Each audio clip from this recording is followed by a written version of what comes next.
Welcome to the Keller Williams Realty Van Central podcast. Real talk with real agents, featuring Connie Boona and Roland Kim.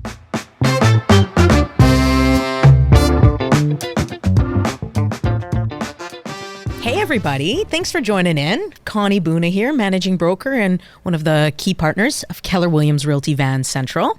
Hi Connie, Roland here. How are you today? I'm feeling great. I'm feeling really excited about our next guest. And for those of you that haven't had the opportunity to meet Glenn McQueenie, he is a successful realtor, successful brokerage owner. He's a coach. He's an author of multiple books. He is without a doubt a person that we want to listen to and learn from. And so today we're going to be speaking with Glenn specifically about life in brokerages. And, ideally we're targeting our conversation around helping our agents understand what the brokerage business looks like and why it matters to a realtor in terms of where they hang their hat and where they build their business. And so I'll start by asking you the question, Glenn, how on earth did you get into the brokerage business? Crazy man. Well, thank you so much, first of all, Connie and Roland, for having me here. I'm very excited to be here today, so thank you. So I started 32 years ago with a independent brokerage in Toronto, and within 3 years, I became their kind of top agent and left to join RE/MAX. And I was with RE/MAX for about 14 years, I believe it was. No, 12 years. It was one of their top. I went to one RE/MAX brokerage and then another because we relocated. Really enjoyed my time at RE/MAX, actually. It was really great. And I've always been a student of learning and also a student of teaching. And so I would go away to seminars and I would come back to my office and I would just hold a class. And one day, my broker owner at the RE/MAX I was at said, "Why are you doing this?" And I was kind of saying, "Well, you're not." And a lot of people want to know. And I've learned that the way I get to master and internalize stuff is by teaching it. And if you're okay with that, I'll just keep teaching it, right? Mm-hmm. And then just through the grapevine, I was in Palm Springs attending some training. And I checked into the hotel and I was walking into walking towards my room and there's a bar there on the right side. And so there's this group and I was with Joe Stump at the time, mm-hmm. which is by referral only. Mm-hmm. And so every 3 months they'd have a mastermind, maybe be in Florida, Chicago, Palm Springs. So there was about 200 to 300 of us and we just get to know each other, you know? And so I looked over the bar and there's a bunch of them sitting there like, "Hey, Glenn, come on in." So I walked in and I'm like, "Hi, how you doing? Great to see you again." And this girl turns to me and says, "I left RE/MAX." And I was like, "Oh, what? Nobody leaves RE/MAX." Like RE/MAX was the almighty, like the brokerage, like only the top producers go there. Why would you ever leave? And they told me that they joined this company called Keller Williams. And I was like, "Keller who?" Helen Keller? Like I didn't know what they were saying. And it turned out at that table that most of those people had recently left and from all different companies and joined Keller Williams. But about a year before that, the broker owner of that company asked me if I wanted to buy it. And that's what maybe got me on the path initially thinking about it. The broker owner of the RE/MAX? What's that? The broker owner of your RE/MAX asked you to buy it? Yeah, if I wanted to buy it. Mm-hmm. And then I looked at her roster and there was about 110 agents and there was about 22 of them who I really liked. The others, I was like, I'm not that interested. So after she asked me, I was like, no, I'm not really that interested. About 6 months later, I was in Chicago at one of these events and Joe Stump had, said, "Who can help me on this?" And I'm sitting in the last row. So I'm going, great, no chance he's going to pick me, right? And then he just from the stage goes, "Hey, Glenn, you want to play big?" And I was like, oh my God, the spotlight comes on you, stand up there. And he said, "When are you going to die?" And I was like, what? Like, you're already nervous standing up in front of a crowd. And now I'm standing there naked. I'm like, well, I don't know. And anyway, I came up with like 74 or something. No, 73. And I was 37 at the time. And he's like, well, Glenn, that's pretty young. Why do you think about that? And so I was telling him my dad had passed on early and some other stuff. And he said, what would you do if you knew that you were going to live till you're 105? He said, because right now you're thinking, if you think you're going to die at 73 and you're 37, you're at a subconscious level, your body's starting to shut down. It's trying to, maintain what you have and not go and get what you want. Like very wise words of wisdom. And he said, what would you do if you knew you were going to live till you're 105?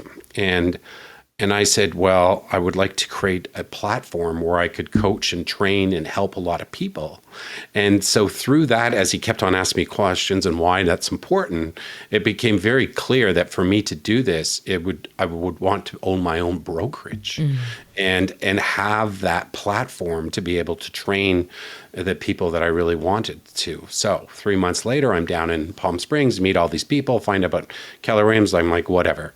And then about 6 months later, I was like, well, maybe I'll go find out about this. So anyway, went down to Austin, Texas, found out about it. And about 6 months later, I opened the first Keller Williams in Toronto, which was the second in Canada.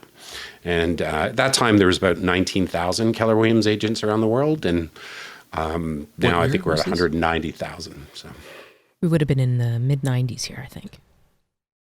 I'm sorry, when was that? What year are we in right now?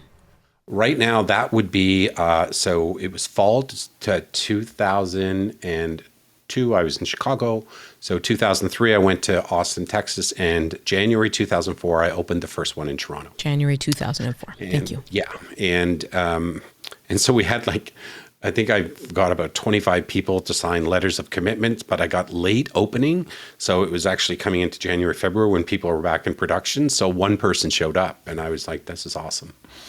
Because I had leveraged my house to buy the furniture. I'd leveraged my cottage to get my operating funds. And it was costing me around $25,000 a month. And I got one person here. And I was like, this is awesome. Anyway, fast forward now about 17 years, and we have about 550 agents in 4 offices. And I have to tell you, it's the best thing I've ever done because I really feel like it's one thing to be a high producing agent, but I've learned about year 9 to 13 in real estate, if you're doing high volume, you kind of get a little burnt out. It's like Groundhog Day, same day, different people, same deals, same problems. And so I was just looking for a bigger platform, And what about the Keller Williams model in 2002, 2003 compelled you to leave your very comfortable and established brand? Well, the first thing was those 8 people sitting in the bar were all pretty top producers who I liked, trusted, and respected. And I was like, they would not leave unless there was something really good. I just didn't feel that, And so I knew I had to find out more because they were such high quality that I couldn't. Number 2, I would say, is that I discovered that it was kind of like this coaching, teaching, mentoring company based on a established economic model that all of the top producers were already using. And this would be a bit of a hack or a shortcut that I could really get into production myself more and also help a lot of agents, And so I think that's what attracted me initially to it was, well, I don't have to reinvent everything. It's already done. Now with, I guess we're at 190,000 with, 57 countries. I had the opportunity to be a founder and partner in Keller Williams Romania about 3.5 years ago, which is great because I'd never been to Romania, don't speak Romanian. What could go wrong, really, if you think about it? But that's been a great experience going to a country now that basically was communist until 1989, and now seeing and almost creating an MLS system there. And coaching and training, And then I think the books just became a bigger platform for me, So. In thinking about your trajectory and your decision making and taking your hat off as a brokerage owner and thinking about yourself as a producing realtor, What did that feel like to step away from the comfort zone of your established brokerage? We often hear the objection, and I'm sure you hear it as well as a brokerage owner of, my company is so well known, I couldn't possibly move to a company that no one knows your name. Mm-hmm. What is your response to that? Well, I felt that way, Connie, because I was at RE/MAX for 12 years. And for 12 years, I was basically programmed that I was successful because I was with RE/MAX, that it was the brand everyone recognizes. And so I had a lot of real fear about that. I was like, what if I go to a company nobody knows about? So I asked my assistant to do a poll with 100 of my clients. And they just had to ask two questions. I encourage everyone to do this. One was, what company does Glenn work for? And the second question was, does it matter which company Glenn works for? And 21% of them knew I was at RE/MAX. That was it. And about 95% of them were like, it mattered. Like it doesn't matter, rather. Like, it's like we do business with Glenn because of Glenn. The same way all of your happy clients do business with Connie because of Connie, and Roland because of Roland, and your team because of you. It's what you bring. It's not your brand,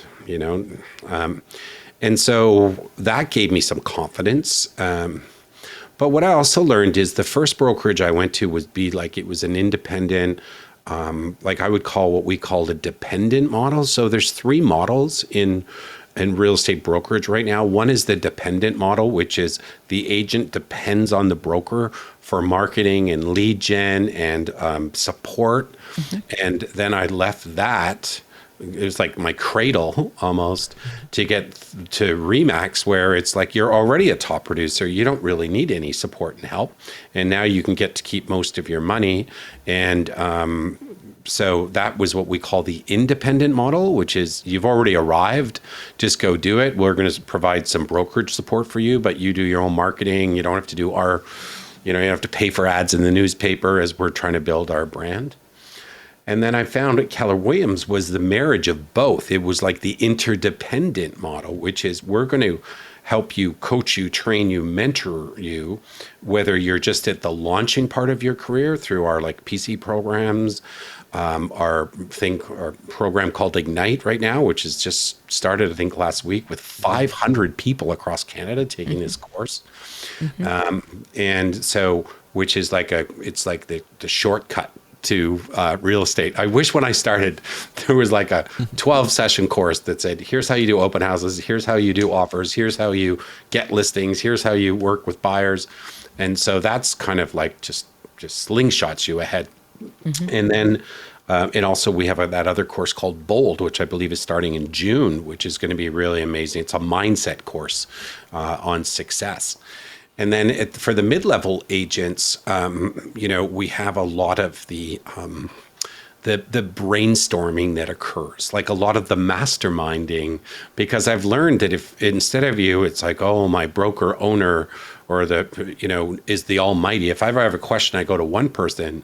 I just feel I'm in an environment where 20 people together give you 10 times more information because they've had 20 times more experience, And then for our top agents, Gary Keller, through his book, The Millionaire Real Estate Agent, really had built the model of how to build a real estate team, right? And it starts from, getting leads first, and then getting over to the listing side of that business, because you can run with more listings than buyers. And then once you've done all you can do is get over to the leverage side, So I think of it as this rule called 36, 60, 84, 120. And 36 is really the story that's about the maximum most agents can do by themselves. When they 36 transactions. Yeah, 36 transactions. And they're just tired and burnt out because remember, not every offer goes, not everyone you work with buys. So, and then that's the point in our model where we say, between 30 to 40 is where you start getting some of your administrative help, so that you can just stay in just doing offers, doing great consultations, negotiating, getting listings and bringing them to closing and managing your money. and while your admin takes over the other thing. And we know if you hire one admin, you'll probably get to 60 transactions, no problem. And then that's when you start bringing on your first buyer agent, and they're going to do about 2 deals a month. So it's 24. So 36 by myself, 60 with my assistant, 84 now with a buyer agent. And then I bring on a second buyer agent the following year. And now they're going to bring on 24, but my trained buyer agent's going to do 36. So you actually add 36 more transactions. So that's how it goes. 36, 60, 84, 120. But having the model behind that too, that actually says, I don't have to think anymore. It's automatic, and that's what I found. And I think the brokerage of the future is really the one that combines all three of them. I think the broker of the future is going to have its own lead generation department. It's almost going to have its own dependent model where we'll generate leads the same way teams are doing it right now.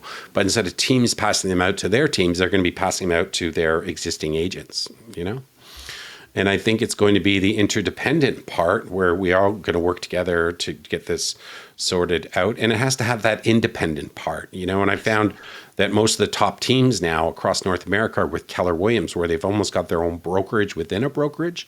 And we don't feel threatened by that. And they all mastermind with Gary Keller. And, and some of our teams are 20, 40, 60, 100 people, And so I think that's what I think brokerage is going to look like in the future is like, do you have all three? Glenn, I love that you talked a little bit more. You touched on where's the brokerage business going, because that's something that is certainly a regular topic of conversation between Roland and I, and between our investor partners, as we think about the ways in which we can build a business that supports our agent base today, attracts the agents of the future, and is fortified so that we can withstand whatever the changes are that are coming. We know change is inevitable. And so if you could elaborate on the brokerage of the future, what I heard you say was that you think that the brokerage of the future is going to have components of all three of those fundamental brokerage models, the dependent, the interdependent, and the independent. If we had to stop on one sort of key idea, and maybe this is relevant also in this climate, bricks and mortar. How important is a bricks and mortar office to the brokerage of the future? That's a great question. We've been spending a lot of time on that too. I know that in the future, the Keller Williams franchise is not going to require you to have office space, and that's going to be really interesting. So I think that tells you where Gary Keller's thinking where this is going. I think the office of the future is probably going to be smaller micro offices with one main head office. I think the brokerage of the future is going to be dependent on technology at a very high level. And we're pretty lucky. They've spent over $1 billion. We have our own platform, our own CRM. We have our own app. I think the consumer is the next generation consumer, that 22 to 36, 38-year-old, is it better be virtually based real estate, physically enhanced. Solve my problem through technology, and I'll come to you. If you're still running your brokerage like it's 30 years ago and just fax it over, I don't think that's going to be the winning combination. So I think the bricks and mortar of the future is going to be one of a collaborative setting where people can still come together and hang out, almost like a university common room or a coffee shop. We're looking at a model right now of it's like, what if we had 4 coffee shops with 5 or 6 boardrooms or private rooms on them, where we can reduce our real estate footprint, but we can still have the community around it, because people want to be able to know they belong and they fit in. And I think, and if we could have the best technology in there and the best people in there, then I think we're going to win this game, I think you've touched on something. I have more questions. Do you want to jump in on anything? No. Checking it in just with made me you. because you touched on something that I think is so profound. And I know that we're doing our very best to make these podcasts relevant at any period of time, but we would be remiss to acknowledge that we're in the midst of a global pandemic. We are more than 1 year in, experiencing COVID-19. Specifically, Glenn is speaking to us from Toronto, which is arguably the most shut down city in the world. And what I am noticing is that as human beings, we have a fundamental need to be in community. It's absolutely, without a doubt, a core need. And we have been isolated for a long time now. And those of us that have been able to continue with our business practice, I know that for myself personally, I'm also a high I on the DISC scale. So similar to Glenn, I am very social by nature. I'm a hyper extrovert, and I have poured myself into my business because it's my only social outlet. So that's great news. And what I'm recognizing is that I am really significantly missing the collaboration and the cross-pollination that happens at live training events. So training events that we previously had hosted in our office, where we would have a room full of people listening to Glenn. We've had many amazing training sessions with you, Glenn, where you've come actually to teach. I love your office. Love your agents. They're great. And so I feel like the idea that we will be forever just simply behind screens, and that is a model of success for me is a huge failure in recognizing the fundamental human needs of being collective and together. And so one thing that I'm thinking about a lot is, how do we reintegrate?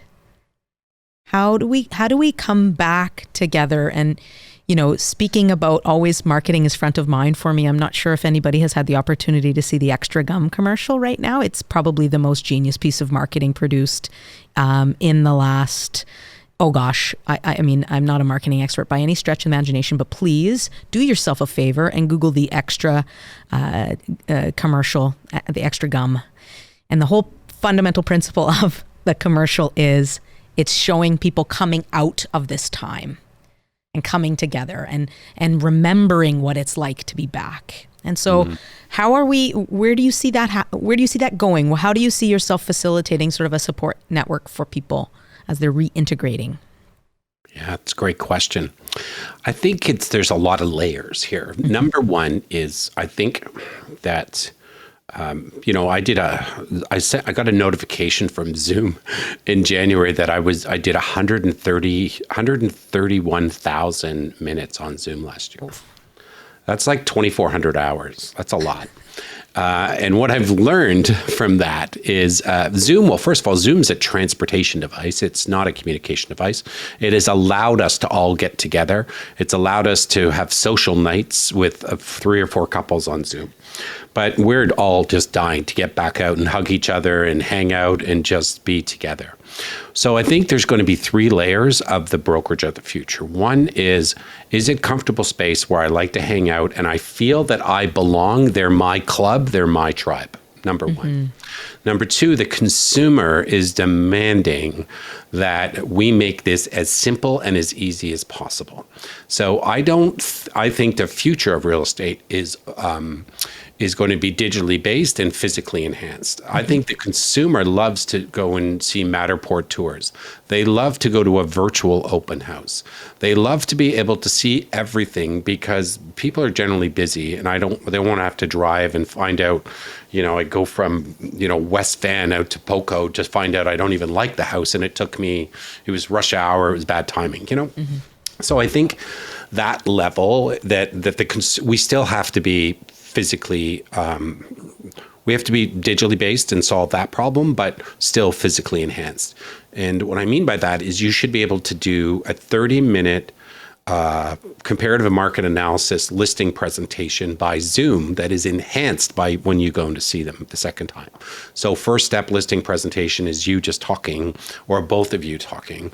And I think the consumer wants that. And I can only share this because I have a professional service provider who provides for a family, who is just weird. Okay, just weird. But we'd always have them over, and then he'd drink all our wine and leave, and we're like, oh, thank God, it's 2.5 hours gone. And this year he said, well, I guess we can't see each other in person. We'll have to do this by Zoom. And I was like, yes, thank you very much. And so in that half hour, we accomplished everything we had to. He didn't have to travel, to worry about traveling back, and we didn't have to clean our house, and we didn't have to do anything, and we still got the result. And I think so there's an efficiency that happens. And in my book, Shut Down Slingshot, I talk about that, and I wrote this last April, that it's all about getting digital as quickly as possible, physically enhanced, because the consumer needs it. From a training perspective, the brokerage of the future is going to have both. They're going to have some live training where everyone comes together, because there's wisdom in a room. There's wisdom in a group that you can't get. And it's also going to have to get training that's what we call evergreen. We record it once, it's timeless, it's on demand, much like Netflix is, or much like YouTube, where I got to find out about this, I can do that. But the real win is going to be this shift from lecture style on Zoom, where everyone's zoomed out, because you get TV'd out, because Zoom punishes lecture, but it rewards interactivity. And so not only as us teachers, like I've just changed completely the way I teach now to, I don't even barely use a PowerPoint, and it's usually 4 questions with 4 Zoom breakout rooms, or they're masterminding virtually right now. And the feedback we've got is incredible. So it's kind of like they go fast, they're present. People just don't like Zoom if it's boring, So I think that it's the combination of getting your people back live, also teaching and make it more collaborative, because I think there's so much more wisdom in the group than just, listening to your manager, broker manager talk, and, they haven't sold real estate for 10 years, but they sound like they have, So. One of the things that it makes me think about is, so one of the huge draws for me about the Keller Williams model remains the concept of sharing, and their incredible commitment to ongoing training and learning. And so they offer so many amazing training courses, some of which I desperately miss from a face-to-face perspective, because we talked about a little something offline, which was like, it's a wonderful experience to be at the conference. We have 2 primary conferences for our organization. One is called Family Reunion, which happens in February, and then we have Mega Camp, which happens in August. And typically speaking, I mean, I would certainly historically go to those conferences, and a little bit I felt, oh boy, it's going to be hard to be away from the business for 5 days, and I don't really want to travel, and I'm away from my family. And in the last year, I have been thinking about just how much more value I got from those experiences by being there. Not only learning from the leaders in our industry speaking on the stage, but as you said, Glenn, the conversations happening in the hallways, the conversations happening at the restaurant after the events. And so there are ways in which I think this pivot to online has been incredible. One standalone event that's a half day, or even in the Zoom world, we probably don't want to be online that long. Let's call it an hour. Phenomenal. I don't particularly want to get on a plane and fly for that experience. So that understanding sort of that connection between those 2 events, but thinking a little bit about into the future and where we're going, where do you see these sorts of training events? Like, how are they going to be different now? Well, I think Zoom is going to be to teaching video what fax was to sending documents. It was the necessary step.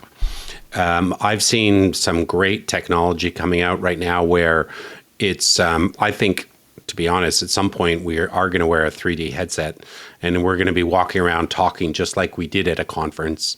And there's also a lot of technology allows you to be an avatar and talk to people. And I'm not talking about like the kind of off-the-shelf software that EXP has, which is, hey, come to our little campus university.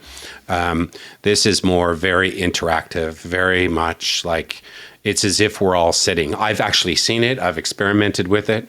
And there's technology right now that allows us to be sitting at a desk together, facing each other, talking, but we're not even there. Live events aren't going away. There's nothing like a live concert. Music isn't dead. It's going to be a combination somehow. And the brokerage of the future is going to be the coffee shop, the bar that you'd like to hang out in, the with probably rooms off of it that's going to have libraries, a lot of culture, a lot of giving back, sense of community, and a menu of what do you want. Like, I don't want to hire my own admin. Oh, you're providing the admin. That's great. I don't want to do my own marketing. Oh, you're providing marketing. Oh, I love you guys. That's amazing. I don't want to, I think it's going to be an a la carte menu. And I think it's going to combine the best of dependent, the best of interdependent, and the best of, independent models.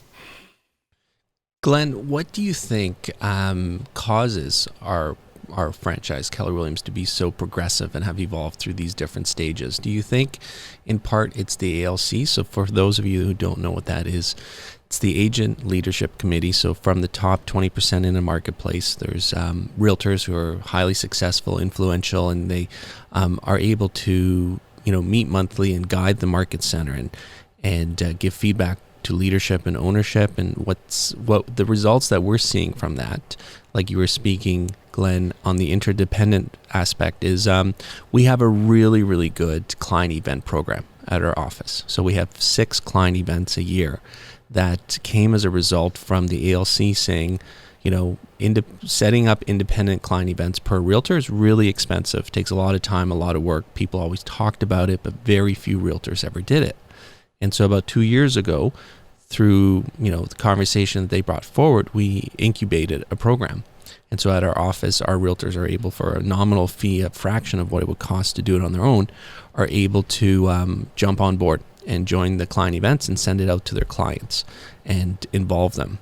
Is that kind of where you see this progression of the evolution coming from? Because it's pretty amazing when you think of, in your 30-year career, how far it's evolved and how the company keeps expanding and growing. Well, I think it's if you can imagine a triangle, and I think what you guys do right now, you've already nailed it, and I think more brokerages will follow, where on one end, you've got the technology, intellectual capital, and models. That's on one side of the triangle, where this is like, here's our models, here's our systems, here's the technology to make it really great. And then on the other is the connection. So if you imagine connections over here, which is your social capital. Do I like hanging out with these people? Are they great to be with? And I think in your office, they all hang out all the time, right? And then at the next level, the bottom of the triangle is, what's your community capital? You're doing client events together. You're doing one thing where everyone can involve their clients and bring them in. You're doing Red Day, where everyone gets to give back and your clients can donate. So I think the office of the future has to have the technology and intellectual capital that's a model to follow. I think it's got to have the connection of people who of like minds who like to hang out together. And then I think we've got to bring our clients into it, and we give back at the same level that they give to us. And I think you guys have already almost nailed that. But I think that's what I think that model is going to look like. Flipping the lens for a minute, what in your experience, what do you see as a repeating mistake that a lot of realtors fall into when they're reevaluating their brokerage or choosing to make a move? And perhaps from an outsider looking in, you're surprised at the decision they made based on where they want to go and what their goals and dreams are. What often, ends up perhaps being a poor decision at a poor time from a realtor that you see as a leader? Well, I think number one is they settle. I think they just settle. This is my lot in life. This is who I am. This is the brokerage I'm going to be at. I'm loyal to my broker, which I think is a great trait, by the way. I like my broker. But the question you have to ask yourself is, why are you putting a lid on yourself right now? You know, you could be making twice as much money in half as much time, and being able to change the world or give back to the world at a much higher level than what you're doing right now. And, you know, you matter, you're important. And why not bring that to the world? So why are you just settling and living a small life when we basically have an amazing platform that helps you build a big life? And, you know, it changes people's lives. You know, when the people come into our models and they were making $100,000 a year for the last 7 years, and all of a sudden they get up to 200 or 250, and now they've caught up on their taxes and they've been able to pay down their mortgage, and they've been able to save for their kids' education. And then we get them up to 300 or 400, and now they're giving back to their community, and they're providing safety for their family. So I think number one is just, why are you settling? Like, why are you just putting such a low bar on your life right now? No disrespect. I don't mean that in a like you're lower because you're at that brokerage. I just mean it like, why are you settling right now? When who put it? Why are you putting a self-imposed cap on your life when the world needs you more than ever now, I would argue. I think number two is risk. I think people think it's so risky to leave where they are and what they know to go to something else. And I think as what we have to do is we have to reverse the risk. We have to, if you're not completely happy, if we didn't live up to all of our commitments to you, that will gladly give you your money back. Because I'd hate to take any of your money if I didn't live up to what I was supposed to be doing. You know, I think that more people should test drive. Why don't you come and join us for 6 months and just test drive? At maybe no fees. You know, everyone's going to set their own structure, but maybe it's just free to test drive for the first 6 months to see if it's really, did we walk the walk or walk the talk rather? You know, and then I think the other thing is they've gone nose blind. You know, they just don't even see what's happening out there. They don't see that Wall Street is trying to take away their business from them. That the big players in the fintech world of Zillow and they're all trying to rally around and get your customer before you get them and sell it back to you as a referral fee, or eventually get your customer, charge no commission, but make money on selling them insurance and all the other services. People are just blind right now to what is going on in the marketplace. And it's time for the beauty. What I love about Gary Keller is 4 years ago, he said, we're a tech company. I know this is happening. And everyone laughed at him. And now here we are. We are, you know, a lot of the other companies, that those fintech companies, their stocks never were falling, are all falling because they figured out, oh, here's a company that is not only the biggest in the world, is profitable, has no debt, but they've got everything you want. You know, we have our own app to do search. You know, we have our own CRM called Command, which we can run the whole back end of your system. You don't need to spend $3, $5, $7, $1,000 a night on plug and play systems. I mean, a month, like a top producer. We've got it for $25 a month. You know, you don't need to sign up for an after service and sign up for magazine subscriptions. We give you the magazine and you just put your name in and you got your own content. You don't need to pay for Canva anymore because we have designs, you know. You don't need to look for much more business because we've got a thing called referrals where, you know, there's 190,000 agents signed up to this, and there's $60 billion in real estate just went through that network last year. For referrals. For referrals, you know. And I can't tell you the amount of business that goes between my office in Toronto and your office and the other Keller Williams offices and Montreal. And it's amazing. And but a lot of people are waiting for these like third party relocation companies where you have to pay 30% of your commission. Well, we can cut them out now. So now we have the platform. We own our data. Our clients have their own app. It's easier, simpler, faster to do business with us. And that's what the consumer is looking for. Forget about what the brokerage is looking for. At the end of the day, we serve consumers. And if we can make it faster, simpler, easier, and add more value at a very realistic price, then we win the game. Awesome. Thank you so much, Glenn. That was really insightful. I appreciate it.